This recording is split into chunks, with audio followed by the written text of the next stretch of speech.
जय हिंद दोस्तों, स्वागत है आपका लालचंद सर कोचिंग क्लासेस में। आज पढ़ेंगे एक्सरसाइज 1.1 क्लास 10 की मैथ, जो कि क्वेश्चन नंबर 2। क्वेश्चन दिया यहाँ पे, कह रहा है दिखाइए कि कोई भी धनात्मक विषम पूर्णांक 6q+1, उसके बाद दिया 6q+3 तथा 6q+5 के रूप का होता है, जहाँ q कोई धनात्मक पूर्णांक है। देख लेते हैं। कह रहा है कि 6q+1, 6q+3 तथा 6q+5 के रूप का होता है। अच्छा, तो देखते हैं इसमें। अभी देखें, इसके पहला क्वेश्चन नंबर दिया था, फार्मूला क्या होता है मालूम होगा। फार्मूला बताया गया था A बराबर BQ+R। ये एक फार्मूला है। तो अब देख लेते हैं इसको। दूसरा नंबर, सबसे पहले हमारे पास दिया क्या है। अगर देखा जाए तो यहाँ पे दिया है A बराबर BQ+R, A बराबर BQ+R, इतना दिया है। उसके बाद अब ये A क्या दिया है इसमें, A, यहाँ पे A बराबर BQ+R ये दिया है। और ये क्या होता है, भाज्य। और यहाँ पे B क्या है, भाजक। Q क्या है, भागफल।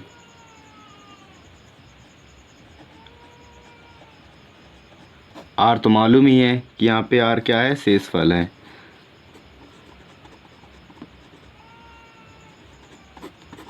तो कुछ हमें इस प्रकार इस रूप का इसे बनाना है। तो यहाँ पे अगर देखा जाए तो सब में क्या दिया है, इसमें भी 6 दिया है, इसमें भी 6 दिया है, इसमें भी 6 दिया है। तो इसलिए हम क्या मान लेते हैं, यहाँ पे माना A कोई धनात्मक पूर्णांक है, ये कोई धनात्मक पूर्णांक है। उसके बाद बाकी तो सब कुछ यहाँ पे दिया है। अगर मान लेते हैं यहाँ पे A धनात्मक पूर्णांक है। अब देखो यहाँ पे 6 दिया है, अगर हम 6 से भाग करें किसमें, A में, तो कितनी बार जा सकता है। मान लेते हैं इसका कुछ ना कुछ तो वो भागफल तो आएगा ही। भागफल को हम क्या कहते हैं, क्यों, क्या कहते हैं, क्यों। अब देख लेते हैं इसका, मान लेते यहाँ पे कुछ भी आ जाए, लेकिन यहाँ पे शेषफल क्या आएगा, शेषफल तो R ही आएगा, R आएगा यहाँ पे। तो R का मान क्या आ सकता है, अगर मान लेते किसी भी संख्या से हम भाग करें तो उससे एक पॉइंट कम ही आता है। या तो 0 आएगा, या तो 1 आ सकता है, या तो 2 आएगा, या तो 3, या तो 4, या तो 5 ये आ सकता है। अब कह रहा है विषम पूर्णांक, धनात्मक विषम पूर्णांक। तो हमारे पास क्या, अभी तक हम कैसे लिखते थे कि A बराबर BQ+R। तो कुछ इसी रूप में इसको हमें लिखना है। तो हमारे पास दिया है A, जिस पे हम भाग करते हैं उसको हम सबसे पहले लिख लेते हैं। यहाँ पे चरण। तो हमारे पास दिया है A बराबर, किससे हम भाग दिए हैं, 6 से। अब गुणे में क्या लिखते हैं, जितनी बार जाता है तो कितनी बार गया, क्यों बार। अब प्लस शेषफल क्या आया है, R। तो इसे हम देख कैसे लिख सकते हैं, A बराबर 6q+R, 6q+R। अब देखो हमारे पास R के मान क्या क्या आए हैं। R के मान दिया है 0, 1, 2, 3, 4, 5। क्या करते हैं, अब ये R का मान रख लेते हैं यहाँ पे। अब देखो हम कैसे लिख सकते हैं, यहाँ पे दिया है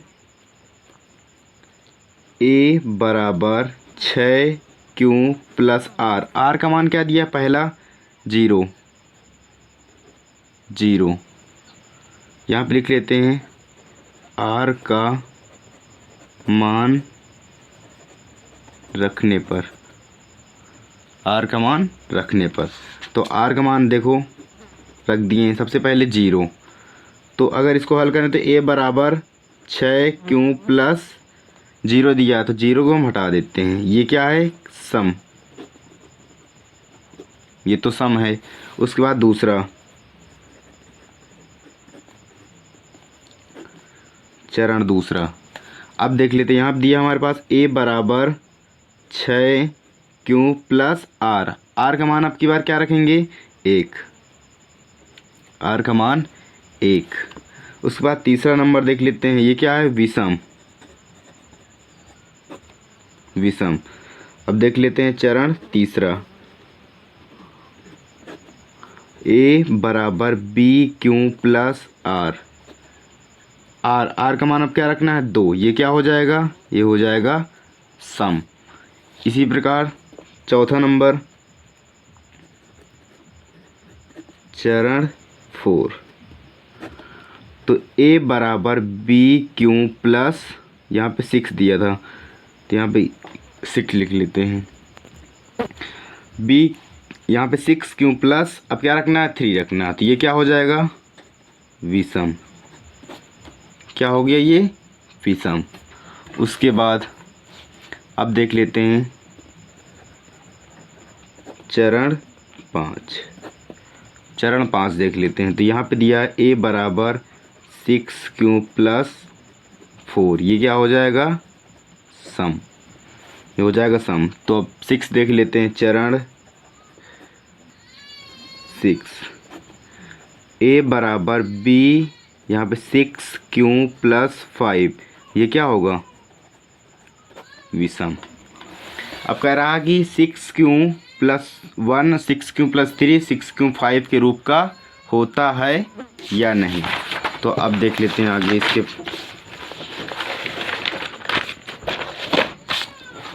लिखेंगे यहाँ पे 6q प्लस 1 और 6q प्लस 3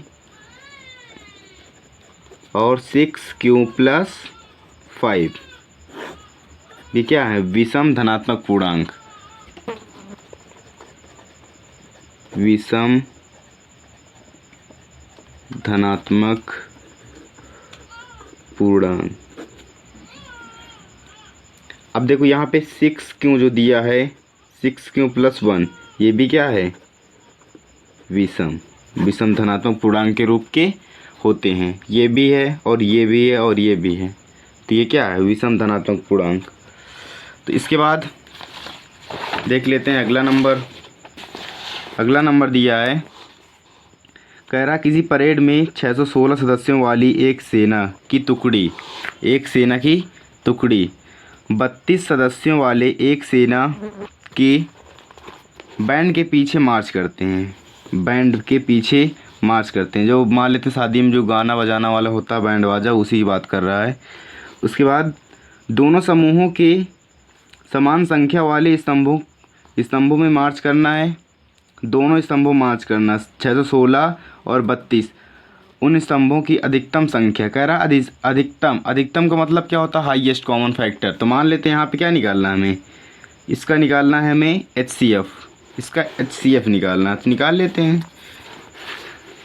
तीसरा क्वेश्चन दिया यहाँ पे 616 और 32। इसमें क्या निकालना है? इसमें निकालना है HCF दोनों का। HCF वो भी कैसे निकालेंगे हम? यूक्लिड विभाजन प्रमेयिका से। तो सबसे पहले लिख लेते हैं 616 बड़ा है किससे? 32 से। लिख लेते हैं यहाँ पे यूक्लिड विभाजन प्रमेयिका से।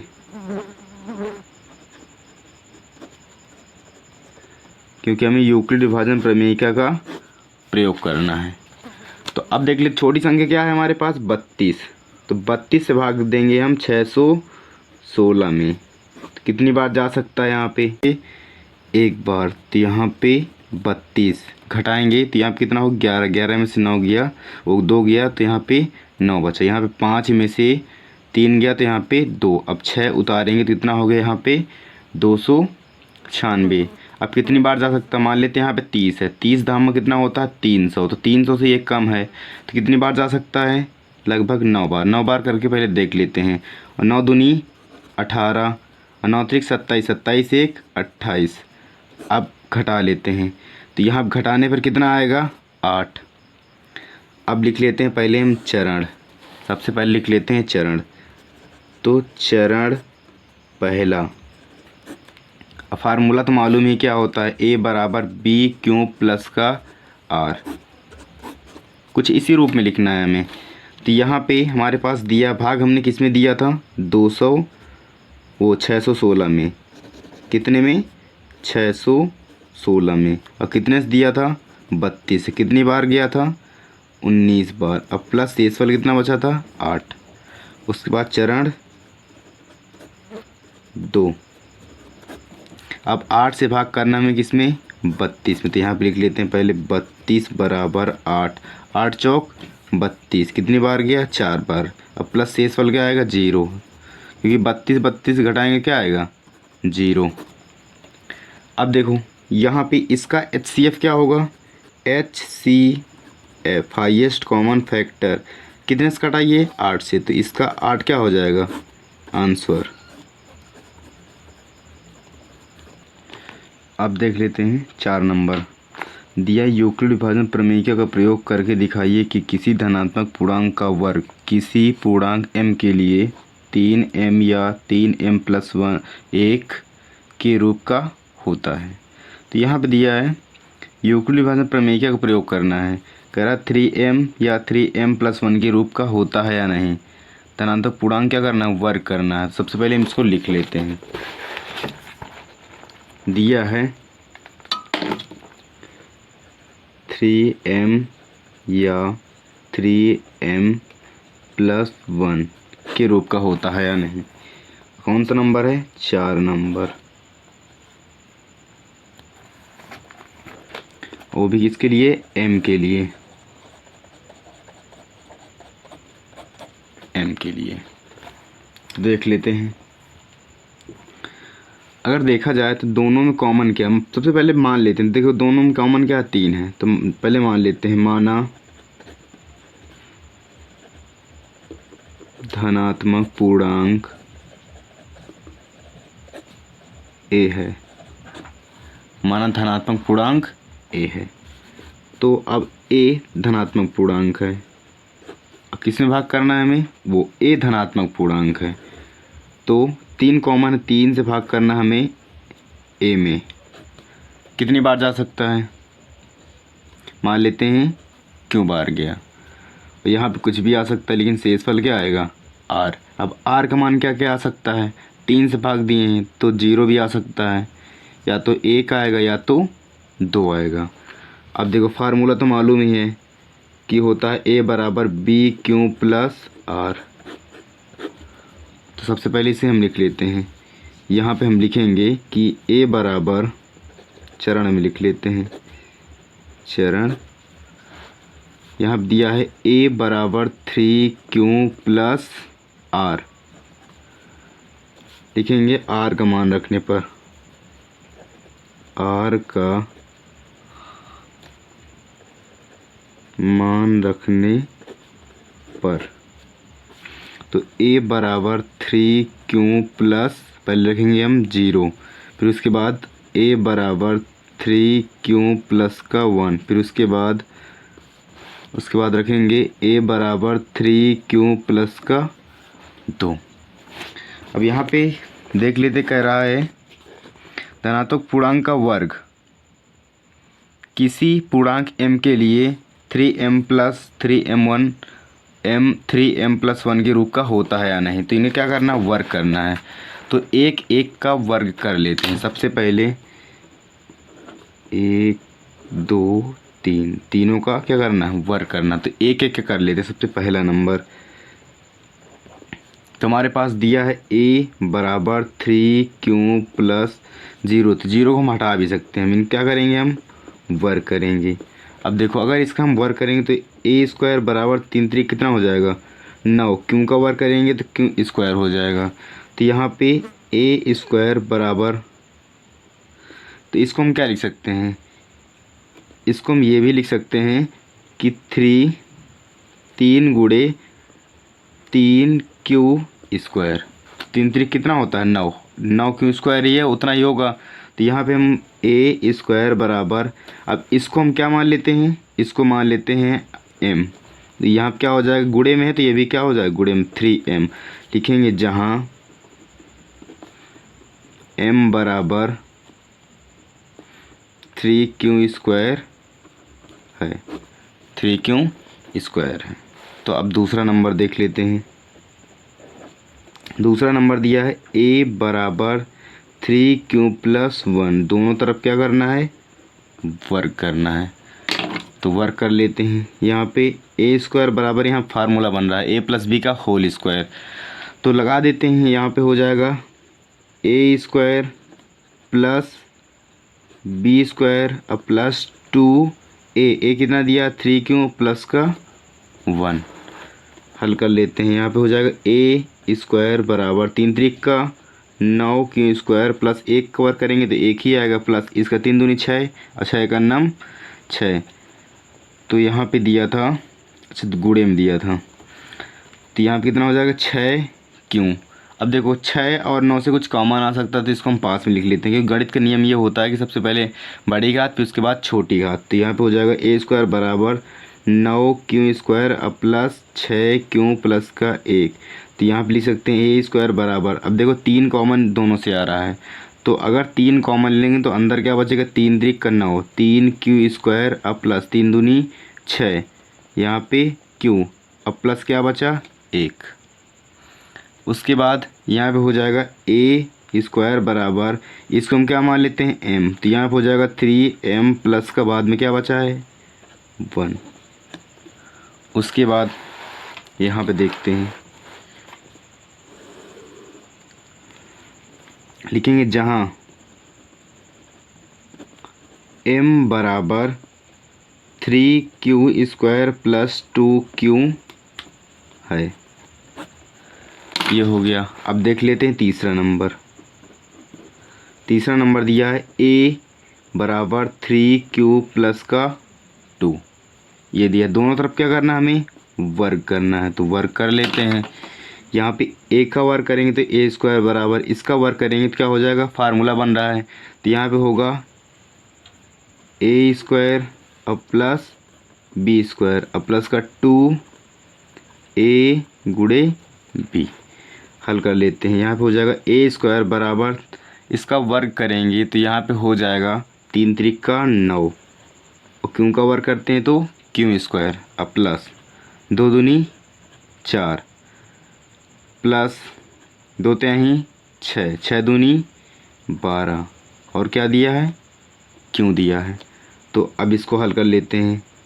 a स्क्वायर बराबर, गणित का नियम ये होता है कि पहले बड़ी घात फिर उसके बाद छोटी घात फिर उसके बाद बिना घात। सबसे पहले हमारे पास बड़ी घात क्या दिया है 9q, तो अब 9q लिख लेंगे। फिर उसके बाद हमारे पास क्या दिया है 12q, 12q। फिर हमारे पास क्या बचा यहाँ पे 4, यहाँ पे 4 बचा। फिर उसके बाद यहाँ पे a स्क्वायर बराबर, अगर अब देखा जाए तो यहाँ पे 9q स्क्वायर प्लस यहाँ पे 12q और प्लस, अच्छा इसको हम क्या लिख सकते हैं, इसको हम ये भी लिख सकते हैं कि 2 गुणे 2 प्लस 2, और इसे हम लिख सकते हैं 3 प्लस 1 और 1 प्लस 3 भी लिख सकते हैं। क्योंकि इसको हम इस रूप में इसलिए लिख रहे हैं क्योंकि बाद में क्या बचेगा 4, तो यहाँ पे क्या बचेगा 4 नहीं बचना चाहिए। क्यों नहीं बचना चाहिए वो तो बहुत बारीकी से देखना पड़ेगा, क्योंकि इसमें क्या होगा 4 शेषफल, अगर मान लेते छोटी संख्या से भाग करें 3 से, अगर शेषफल 4 आ जाए तो क्या होगा क्वेश्चन गलत होगा। तो इसलिए हम क्या लिखेंगे यहाँ पे 3, क्योंकि 3 कॉमन आएगा यहाँ पे बचे क्या 4, तो 4 बचेगा ना, तो 4 गलत हो जाएगा। इसलिए हम इसको क्या लिख सकते हैं 3 प्लस 1। अब 3 को अब कॉमन ले सकते हैं। a स्क्वायर बराबर यहाँ पे 3 दोस्तों चौथा नंबर था। अगर वीडियो समझ में आई हो तो वीडियो को लाइक कर दें और दोस्तों के पास शेयर करना ना भूलें।